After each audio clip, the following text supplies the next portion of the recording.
Secure feel करेगा। और जब आपको अगर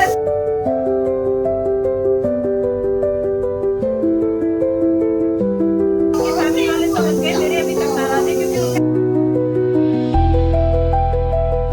welcome back to our new blog and अस्सलाम वालेकुम, नमस्कार, सत श्री अकाल। कैसे हो आप सब? होप करती हूँ आप सब मजे में होंगे। अल्हम्दुलिल्लाह मैं भी अपने घर में बहुत मजे में हूँ। अल्लाह का शुक्र है मेरे मौला का।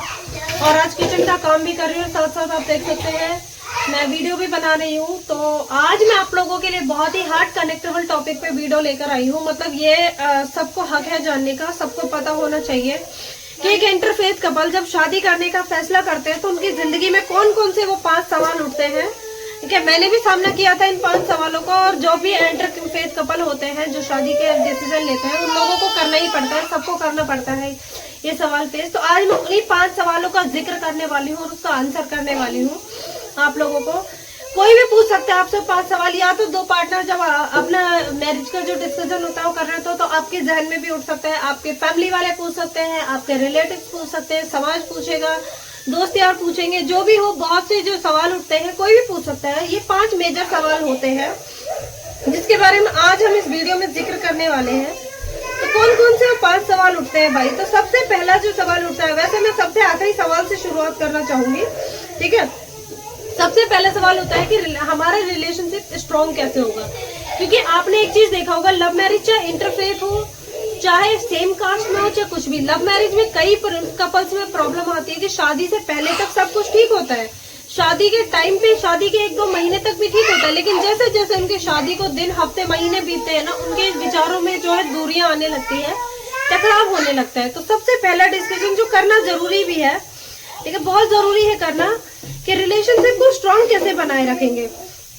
तो उसके लिए होता है भाई कि सबसे पहले आप दोनों जब इंटरफेथ कपल हो, शादी करने का फैसला कर रहे हो, तो मेरी तरफ से सबसे पहले क्या होता है कि आप एक चीज डिसाइड करके चलो कि हमें एक दूसरे से कुछ भी हो जाए, मतलब समाज, परिवार, फलाना दिमाग, जो कोई भी कुछ भी बोले, हमें एक दूसरे के ऊपर अपना ट्रस्ट बनाए रखना है। हमें एक दूसरे के ऊपर ट्रस्ट ऐसे करना है कि किसी की जगह न रहे, किसी गलत फहमी की, किसी चीज की। तो रिलेशनशिप स्ट्रॉन्ग करने के लिए दोनों के लिए आपस में अंडरस्टैंडिंग बहुत जरूरी है, एक अच्छी बॉन्डिंग बहुत जरूरी है। आप घर का कोई भी काम कर रहे हो, ठीक है, स्पेशली मैं और मेरे हस्बैंड जो करते हैं उसकी चर्चा मैं आप लोगों से करूंगी। ठीक है, तो स्पेशली मैं और मेरे हस्बैंड जो करते हैं उसकी चर्चा करना चाहूंगी मैं कि जैसे घर का कोई सामान लेने जा रहे हो तो आपका क्या बनता है कि आप हस्बैंड और वाइफ दोनों साथ में जाओ। ठीक है, कोई एक जाएगा, देखो उससे कई फायदे होते हैं। अगर आपका रिलेशनशिप स्ट्रॉन्ग करने, घर का छोटा मोटा सामान भी है, चाहे किचन का हो, चाहे घर से हो, चाहे कुछ भी हो, हस्बैंड वाइफ साथ में जाएंगे तो क्या है कि जितनी देर में आप जाओगे ना, रास्ते में आपकी बातचीत होगी तो बॉन्डिंग स्ट्रॉन्ग होगी तो सवाल ही नहीं उठेगा, है ना, कि रिलेशनशिप को स्ट्रॉन्ग कैसे। अगर 2 लोगों में बातचीत हो रही है मतलब रिलेशनशिप स्ट्रॉन्ग है।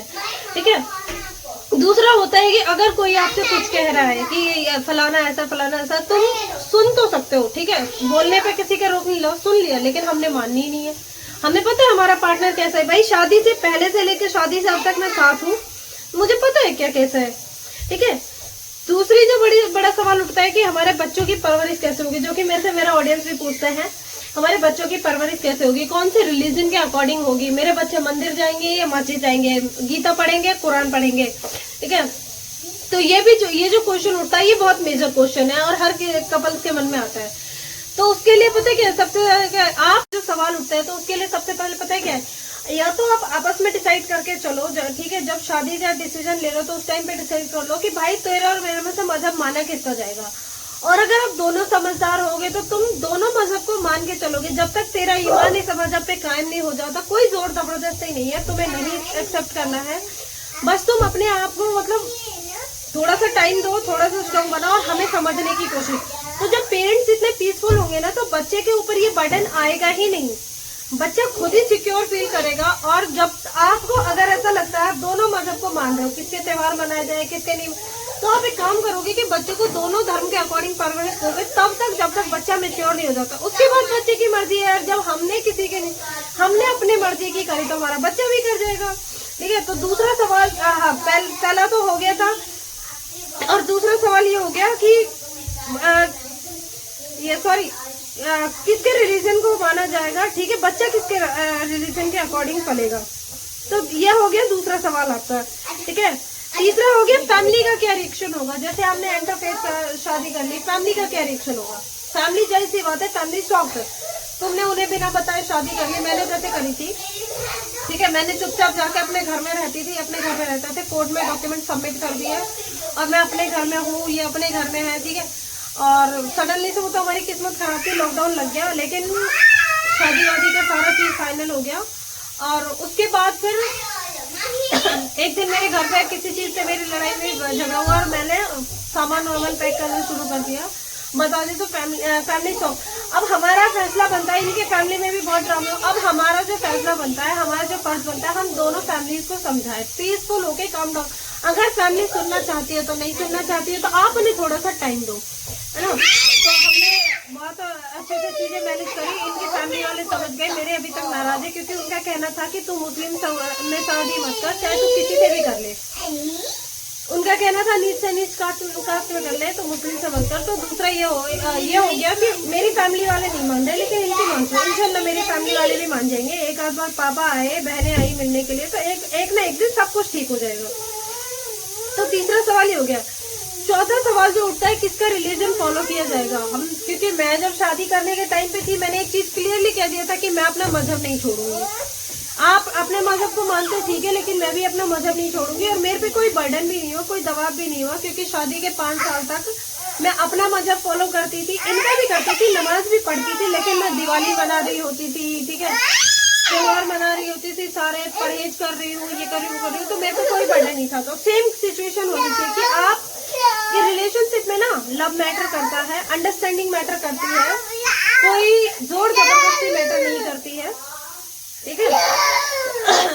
तो भाई रिलीजन किसको फॉलो किया जाएगा, इस चीज पे मेच्योरिटी से दोनों को बैठकर डिस्कस करने की जरूरत है। और नहीं तो दोनों का रिलीजन फॉलो करो तब तक जब तक तेरा ईमान पक्का नहीं हो जाता। या तो मेरा ईमान पक्का हो जाएगा, मैं हिंदू से मुसलमान बन जाऊंगी, तेरा ईमान पक्का हो तो मुसलमान से हिंदू। तब तक तो कम से कम दोनों को पीसफुल होके चलना चाहिए। दोनों को एक दूसरे के रिलीजन की रिस्पेक्ट करनी चाहिए, वो तो हमेशा करनी चाहिए, ठीक है। दोनों को एक दूसरे के पेरेंट्स की रिस्पेक्ट करनी चाहिए। पेरेंट्स को कभी गलत मत बोलो किसी का। और सबसे मोस्ट जो सवाल उठता है, ठीक है, जो ये 5वां सवाल जो उठता है कि लोग, समाज क्या कहेगा, ठीक है। मेरी जिंदगी में सवाल बहुत जख्म की तरह था, क्योंकि जब मैंने शादी का फैसला भी किया, मैं सोचती थी मेरे दिमाग में, अगर मैं शादी करके चुपचाप चली जाऊंगी, सपोज दैट मैंने भाग के शादी कर ली, मैं तो चली जाऊंगी, लेकिन उसके बाद ये समाज मेरी फैमिली को जीने नहीं देगा, मेरी फैमिली को मतलब ताने दे देगा, मार दे। तो काफी टाइम तक मैंने इस चीज से सफर किया और मैं इनको नहीं करती रही, मना करती रही। उसके बाद क्या है कि फिर मैंने सोच लिया कि कुछ भी हो जाए भाई, मुझे अपना डिसीजन खुद लेना पड़ेगा। और मैंने एक स्ट्रॉन्ग डिसीजन लिया और खुश हूँ मैं अपने डिसीजन से, बहुत अच्छा लिया मैंने। और यही बात होती है, लोग क्या कहेगा, समाज क्या, कुछ ऐसे सवाल उठते हैं हमारी जिंदगी में कि लोग क्या कहेगा, समाज क्या कहेगा, ठीक है, बच्चे की परवरिश किस हिसाब से होगी, जो लोग पूछते हैं। मेरे कमेंट सेक्शन में भी आते हैं ये सारे कमेंट कि लोग क्या कहेगा, समाज क्या कहेगा, परिवार का क्या रिएक्शन होगा, बच्चों की परवरिश किस तरीके से होगी, किसका रिलीजन फॉलो किया जाएगा, एक्सेट्रा एक्सेट्रा। ये सवाल हमसे हमारी फैमिली वाले भी पूछते हैं, लोग भी पूछते हैं, कमेंट सेक्शन मेरे व्यूअर्स भी पूछते हैं। और हम लोगों के जहन में स्टार्टिंग में ये सवाल उठ गया था, मैंने भी इस सवाल का सामना किया, बहुत पीसफुल हैंडल किया, ठीक है। मेरी जिंदगी में कभी किसी का दबाव नहीं रहा, अल्लाह के शुक्र से मेरी जिंदगी में कभी दबाव नहीं आया। मेरे बच्चे की परवरिश आज बेशक से मैं मतलब अब मुस्लिम हिसाब से होगी, क्योंकि मैंने इस्लाम को एक्सेप्ट कर लिया है, लेकिन अगर मैं नहीं करती तो मेरे बच्चे की परवरिश दोनों मजहब के अकॉर्डिंग होती। ऐसा नहीं होता कि मतलब तब तक तो दोनों मजहब के अकॉर्डिंग करती, जब तक ये थोड़ी सी मेच्योर ना हो जाए, उसके बाद इसकी मर्जी थी। इसको मैं कुरान भी पढ़ा देती और इसको मैं मतलब इसके अपने साइड का रिलीजन के भी सारे जो नॉलेज होती है वो दे देती। लेकिन अब ऐसा नहीं होगा। अब तो मैंने अल्हम्दुलिल्लाह मैंने इस्लाम कबूल कर लिया है, तो अब तो जाहिर सी बात है कि इसको भी कुरान पढ़ना है, अलिफ बे ते से सीखना है, कुरान पढ़ना है, अल्लाह का जिक्र करना है, अल्लाह की बातें लोगों से करनी है, दीन फैलाना है पूरी तरह से।